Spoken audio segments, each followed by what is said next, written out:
The first time the alien vessel entered Earth's orbit, it didn't cause panic. It didn't even make the news.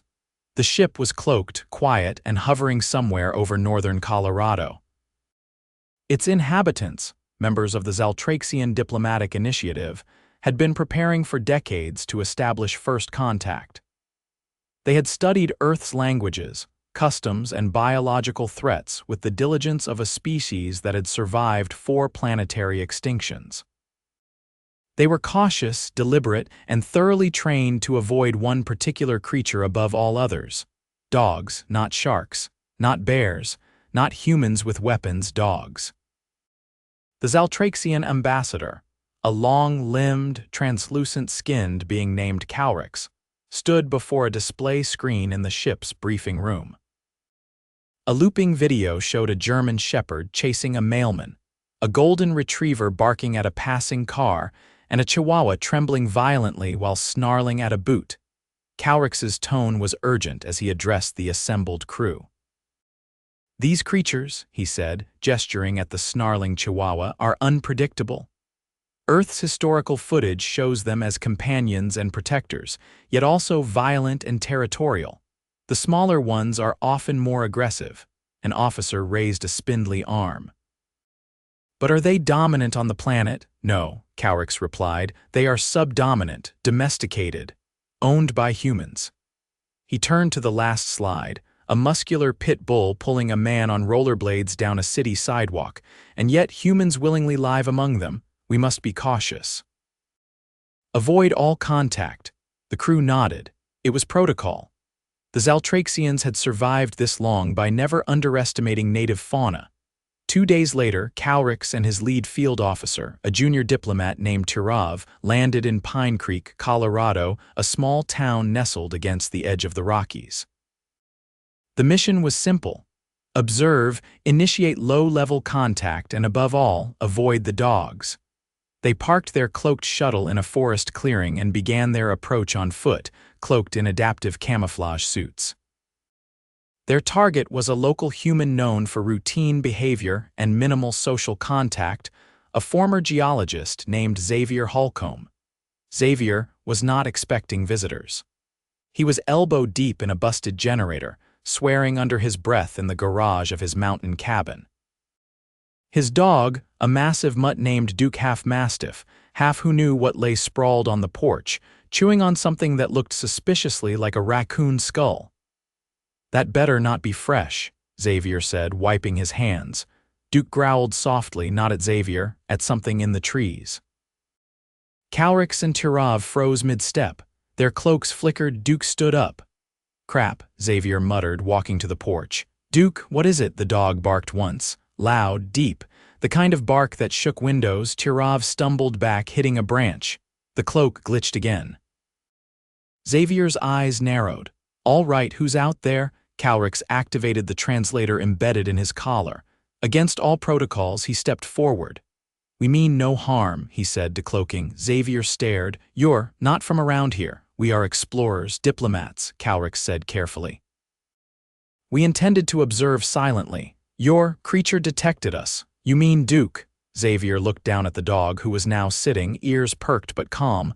"That is Duke?" "Yeah, that's just my dog." Tirov made a noise that translated as a high-pitched whine. "We were trained to avoid such animals," he said. "They are dangerous." Xavier laughed once, then stopped when he saw they weren't joking. "I mean, yeah, he's big, but he's just a dog." Duke wagged his tail. Xaltrax tilted his head. "He is not hostile. Not unless you're a raccoon or owe me money." Xaltrax took a cautious step forward. Duke stood, tail still wagging but clearly watching. "Maybe give him a sniff," Xavier said. "Let him check you out." "I am not sure that is wise. Suit yourself." Xaltrax hesitated, then extended a hand. Duke sniffed it, then licked it once. Tirov's eyes widened. "It did not attack." He nodded. "He's a he," Xavier corrected, then added, "You guys really thought dogs were the apex threat. They are swift, strong, loyal to humans. They form packs. They have been used in war." "Fair enough." Xavier led them inside, Duke following behind. The dog flopped onto the rug like he owned the place. Calrix and Tirav stood awkwardly in the living room examining the surroundings. "We have studied your species for decades," Calrix said, "but never this closely." "Well, I've only known about you for 10 minutes, Xavier said, pouring himself a glass of water. "So I guess we're even." Tirav edged away from Duke, who yawned and rolled onto his back. "I don't think he's going to eat you," Xavier said. "Still," Calrix replied, "we must revise our protocols." Over the next week, Calrix and Tirav returned daily. They brought scanning equipment, took samples of bark and soil, and asked endless questions. Xavier answered as best he could even if he didn't understand half the questions. Duke quickly grew bored of their visits, though he did enjoy the strange meat snacks Tirav brought him. One morning, while Xavier was chopping wood behind the house, he heard a scream. He dropped the axe and ran. Tirav was on the ground, clutching his leg. Blood, green and viscous, oozed between his fingers. A set of deep gouges ran down the outside of his thigh. "What the hell happened?" Tirav's translator crackled. "Animal. Large, fast, not the dog." Duke was barking wildly, trying to pull free from the porch railing where he'd been tied. Calrix appeared next to them, scanning the forest. "Mountain lion," Xavier said. "We've had a few sightings lately." "You guys don't have any weapons." "We rely on evasion," Calrix said. "Our suits are not designed for direct defense." Xavier knelt beside Tirav. "You're bleeding bad. You need a hospital." "No," Calrix said. "Exposure would compromise the mission." "Then you're gonna bleed out in the woods." Calrix hesitated. "You will treat him." "I'm not a doctor, but I've done wilderness first aid." He ran for his emergency kit. By the time he got back, Tirav was unconscious. Xavier cleaned the wound as best he could, wrapped it, and radioed a friend who owned a veterinary clinic down the mountain. "I'm bringing you an exotic animal," he said. "Think you can operate?" "I've stitched up a donkey that fell off a roof." "Bring him." Xavier loaded Tirav into his truck, told Duke to stay, and drove like hell. The recovery wasn't easy. Tirav developed a fever. His immune system reacted poorly to earth-based antibiotics, and Xavier had to improvise cooling methods using wet towels and ice from the local gas station freezer. Calrix stayed hidden in the shed behind the clinic, occasionally sneaking out to check on his friend. "What made you help us?" Calrix asked one night. "You bleed, you cry out, you need help, that's enough for me. We were trained not to trust easily." "Maybe you should have been trained to carry a stun baton." Calrix looked at the sleeping form of Tirav. "We may need to update more than our animal files." When Tirav finally woke up, it was Duke who was sitting beside the cot, watching him. "You are not a threat," Tirav whispered. Duke licked his face. Xavier grinned. "Told you." "He's just my dog." That night, Calrix sent a message back to the Xaltraxian fleet. "Reclassify domestic canine, not threat, potential ally, suggest further study." The reply came 2 hours later. "Recommendation noted, proceed with caution." "Also, consider arming field units." Calrix turned to Xavier. "Would you consider being our liaison?" Xavier raised an eyebrow. "Me, I live in a shack, chop wood, and drink lukewarm coffee. You saved Tirav. You understand danger. And you have earned our trust. And Duke's, apparently." Calrix nodded. Xavier looked at the dog, then at the stars above. "Well, guess I'm getting a job offer from aliens now." Duke barked once. "You're coming too, buddy." Calrix smiled. "Then it's settled." And so began the most unlikely diplomatic alliance in Earth's history, founded not in a summit or a treaty, but in a misunderstanding about a dog, and a man named Xavier Holcomb, who happened to be in the right place with the right mutt. Tirav flinched when the ice pack touched his leg again, but didn't protest. His skin had taken on a patchy blue hue near the wound, and every few hours Xavier would peel back the bandage to check for swelling or fluid. The antiseptic stung like hell, but it was that or let some alien infection eat through his thigh. "Try not to tense up," Xavier said, adjusting the wrap. "You keep flexing like that, it'll tear again." "I am attempting not to," Tirav muttered through clenched mandibles. "It is involuntary.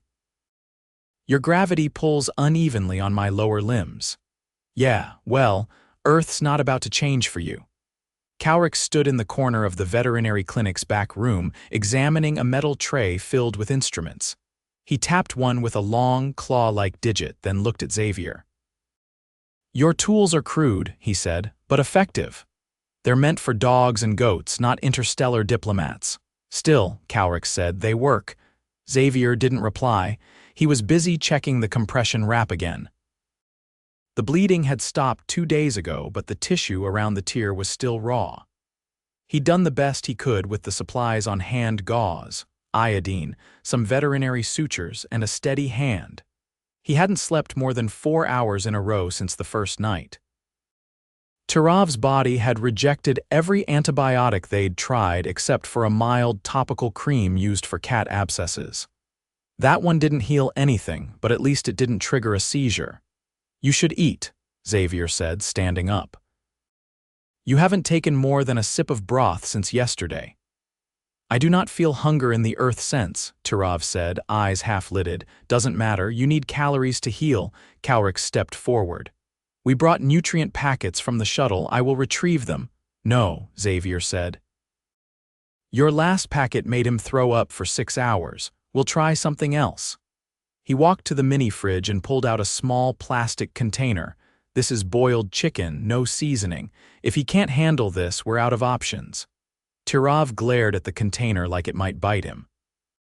Xavier spooned out a piece and held it up. "Just chew it. Don't think about what part of the bird it came from." "I already am," Tirav said, but took the bite anyway. Cowrick turned his attention to a nearby cabinet. "Your species consumes other animals regularly?" "Yeah. We raise 'em, feed 'em, and eat 'em. Sometimes we eat the plants that eat them too." Cowrick looked vaguely alarmed. "And you consider yourselves civilized?" Xavier shrugged. "We don't waste protein." Tirav chewed slowly. After a pause, he swallowed. "It is tolerable, good." "That means your system isn't rejecting it." He handed Tirav another spoonful, then sat on the edge of the desk. The room smelled like antiseptic and fur, and somewhere in the front, a goat was bleating softly in its pen. "Your planet is noisy," Cowrick observed. "You think this is noisy." "You haven't heard rush hour." Cowrick looked around. "Do humans always recover from injuries this way, alone in rural buildings without technical assistance?" "No," Xavier said. "Most people go to hospitals. I just didn't have time to drive 3 hours and try to explain why my friend bleeds green and has no insurance." Tirav made a low, rumbling sound that might have been amusement. "I still don't understand your relationship to this place," Cowrick said. "You live far from others. You have no formal role in your society anymore, yet you assist us without compensation." "I didn't know helping someone needed a contract. In our culture it does." "Well, maybe yours needs an update." Cowrick didn't respond. Instead, he turned back to the tray of tools and picked up a pair of surgical scissors. Xavier watched him with narrowed eyes. "You're not thinking of cutting anything with those, are you?" "No," Cowrick said. "Just examining. Your metalwork is inconsistent. It's $5 for a set of those." "What do you expect?" Tirav shifted on the cot, letting out a hiss of discomfort. "I need to move," he said. "This position is causing joint pressure." Xavier helped him sit up. The cot creaked under the weight, but held. "You should stretch slowly." "You tear that muscle again, and I'm out of useful tape." "Understood." Cowrick watched as Tirav extended his leg in small increments, wincing with each motion. "You are adapting," he said. "I am attempting to," Tirav replied. Later that evening, after the clinic had gone quiet and the goat had fallen asleep, Xavier sat on the back steps with a can of warm soda. The stars were just starting to appear through the trees. Cowrick joined him, stepping carefully around a rusted bucket and sitting cross-legged on the concrete. "Do you miss your home?" Xavier asked. Cowrick hesitated. "We do not experience longing in the same way. Our memories are communal. We carry our homes with us." "Sounds convenient." "It is. Structured, efficient." "Doesn't sound very warm." Cowrick tilted his head. "What do you mean?" "Home's not just a place. It's where you feel like you're allowed to mess up, where people let you be a wreck sometimes." And this, Cowrix gestured toward the clinic, feels like that to you? No, Xavier said. But it's close enough. Inside, Duke shifted in his sleep, paws twitching. Cowrix followed Xavier's gaze. Your animal protects us even in slumber. He's not protecting anyone. He's dreaming about chasing squirrels. Cowrix didn't speak for a while. When he did, his voice was quiet. On my world, we do not have companions like that. We bond with duty, not affection. Maybe that's why you got mauled by a mountain lion. Cowrix glanced at him. I fail to see the connection. You weren't prepared to trust. You were prepared to assess, avoid, and retreat. That works for analyzing threats, not for surviving them. Cowrix considered that. Perhaps there is merit in your chaos. You don't say. A few hours later, just before dawn, Xavier was jolted awake by a sharp knock on the clinic's back door. He grabbed the crowbar from under the cot and crept to the door, peering through the curtain. It wasn't a local. The figure outside was tall, silver-skinned, and standing too still to be human. A thin strip of green light blinked across its chest. He opened the door cautiously. The alien stepped back, hands raised. I am Envoy Telrin. I received Ambassador Cowrix's report. I have come to observe. Observe what? The anomaly, Telrin said. You. From inside, Duke barked once, then fell silent. Telrin flinched. Xavier grinned.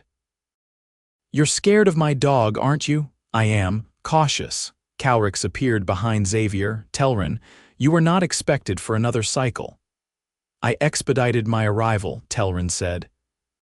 Your report indicated an urgent shift in protocol. It was necessary. Telrin stepped past Xavier, eyes scanning the room. He paused when he saw Turav sitting up on the cot, still pale but alert. You survived. Barely, Turav replied. Thanks to him. Telrin studied Xavier for a long moment. You are not trained. You lack formal education in xenobiology. Your facilities are primitive, and yet you achieved stabilization. Xavier shrugged. I read the manual. What manual? The one for dogs. Turns out some of the same stuff works on you. Telrin did not seem amused. Cowrix stepped forward. You may report back that Earth's inhabitants are resourceful even without specialization. They improvise. Sometimes that is more effective than preparation. Telrin looked between them, then glanced down at Duke, who had wandered in from the front room. The dog stared up at him, tail wagging slowly. Telrin took a step back. He is not aggressive, only if you're rude, Xavier said. Duke let out a low, contented huff and curled up at Telrin's feet.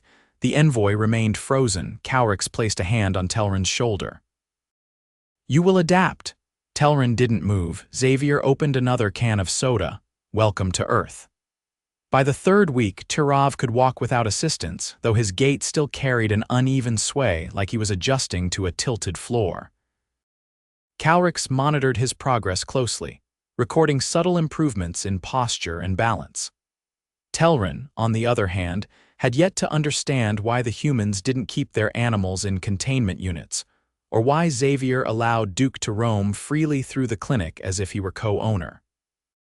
Your species allows non-communicative quadrupeds to enter medical zones, Telrin asked, watching Duke Nose open a cabinet and extract a packet of gauze. He's not non-communicative, Xavier replied, plucking the gauze from the dog's mouth. He just doesn't speak in ways you're used to. Telrin looked unconvinced. He responds to tone and motion. That suggests programmed behavior. Nope. He responds to trust and peanut butter. I fail to see the distinction. You would. The morning sun filtered through the clinic's back window, casting long shadows across the tiled floor. Xavier had moved his sleeping cot to the hallway to free up space for Turav to stretch and practice bending his knee. The alien's leg was healing faster now, the tissue no longer inflamed. The antibiotics had finally stabilized his immune reaction, though Xavier still kept a close eye on the bandage edges for signs of fluid or heat. Turav bent forward to touch the floor, held the position, then straightened with a grunt. You're gaining range, Xavier said. There is still tightness in the joint, scar tissue. You'll need to keep moving it or it'll lock up again. I will comply. Cowrick stood near the open door, studying the pine trees that bordered the rear lot of the clinic. "Your environment lacks uniformity," he said. "No geometric layout. No resource scaffolding." "Yeah, it's not a spaceport," Xavier replied. "But we've got trees, mountain air, and a vending machine that eats quarters." "I am unsure what a vending machine is." "It's a metal box that trades food for currency unless it's feeling spiteful." Cowrick gave a slow glance toward the clinic's hallway. "Your civilization seems to tolerate dysfunction." "We don't just tolerate it, we build around it." Telrin had taken residence in the supply closet. Despite being offered the spare cot, he insisted on sleeping upright, folded into a standing posture that resembled a tripod umbrella. It unnerved the vet tech who stopped by once a week to check on the goat, so Xavier hung a curtain and labeled it "Quarantine Zone Do Not Enter," especially if you're curious. That day, Telrin emerged just after noon, carrying a small silver device that pulsed with a rhythmic glow. "I have concluded my data collection," he announced. "Your methods are inconsistent but resilient. I do not understand how a species this disorganized has not collapsed." "Beer and spite," Xavier said, tossing a towel into the laundry bin. "Sometimes both.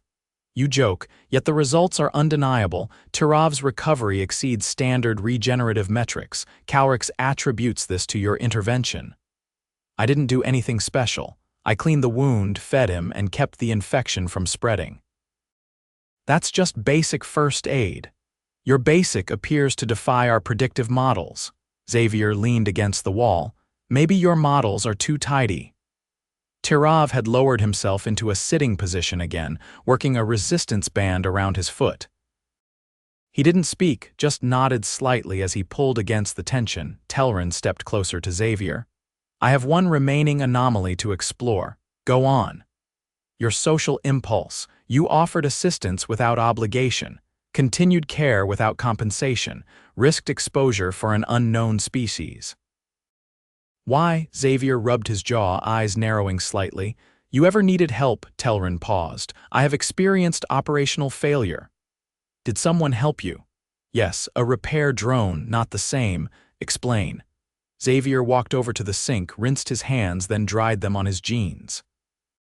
"Helping someone because it's a directive isn't the same as choosing to help.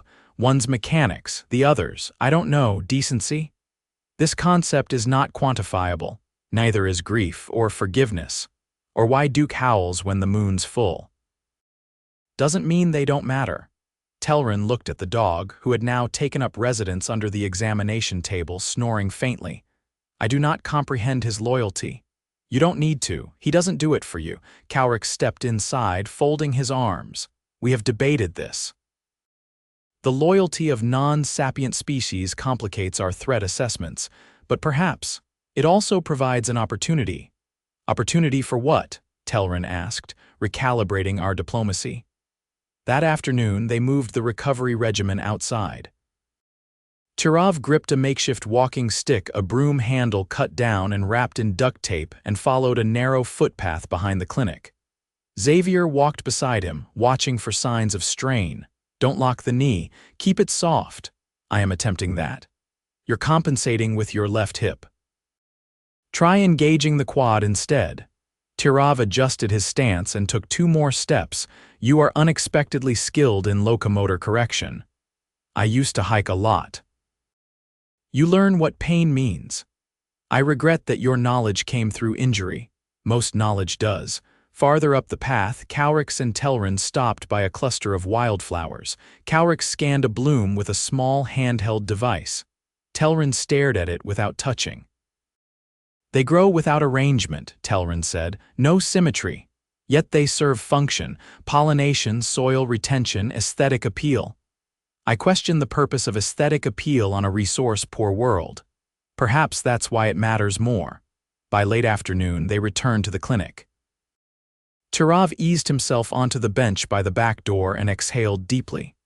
"I have reached my limit." "You earned your rest," Xavier said, handing him a water bottle. Duke trotted over and rested his chin on Tirav's knee.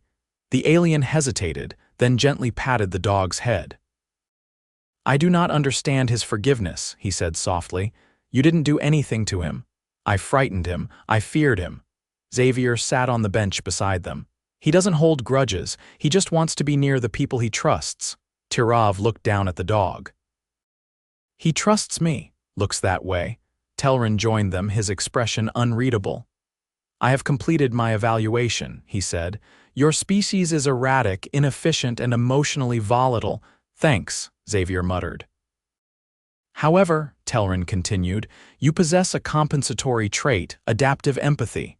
It allows you to bridge deficits in knowledge, resources, and even biology. I have revised my report accordingly. Good, Xavier said.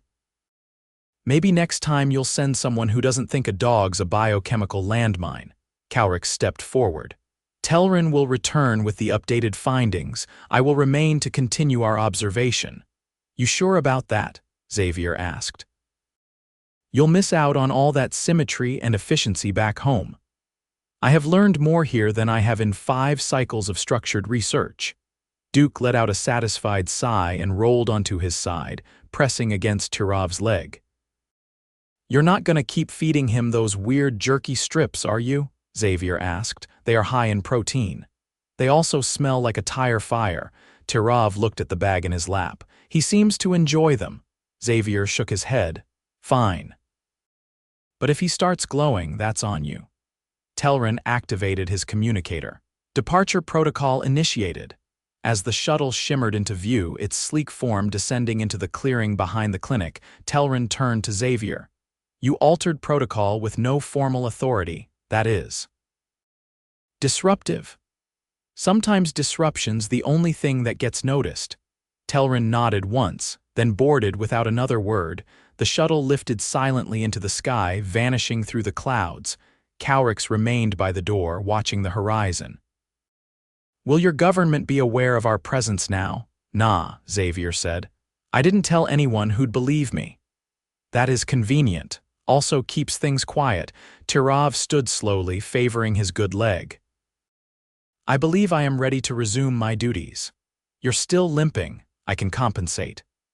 Xavier looked at him for a long moment, then nodded. All right, just don't go chasing any more mountain lions. Duke barked sleepily, or raccoons, Xavier added. They stood there, 4 figures in the fading light, 2 humans, 1 dog, and 1 alien who now understood that not all threats had sharp teeth, and not all allies needed a reason. You know, Xavier said, it's kind of funny.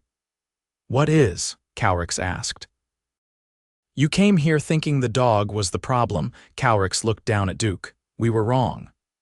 Yeah, Xavier said, but you figured it out. Duke wagged his tail, nothing more needed to be said.